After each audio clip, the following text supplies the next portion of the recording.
अभी तक बारान की तरफ से कोई खबर क्यों नहीं आई है?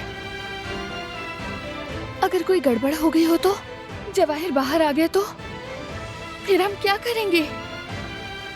अल्लाह ना करे ऐसा हो। नहीं, सिर्फ सोचने से ही मेरे रोंगटे खड़े हो जाते हैं।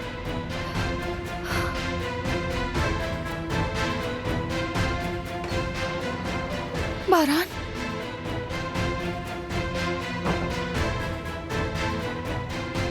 क्या हुआ? बताता हूँ। ईरान सो रहा है? हाँ, वो सो रहा है। तुम्हारा इंतजार कर रही थी। कोई मसला तो नहीं? बाहर चलकर बात करते हैं, आओ।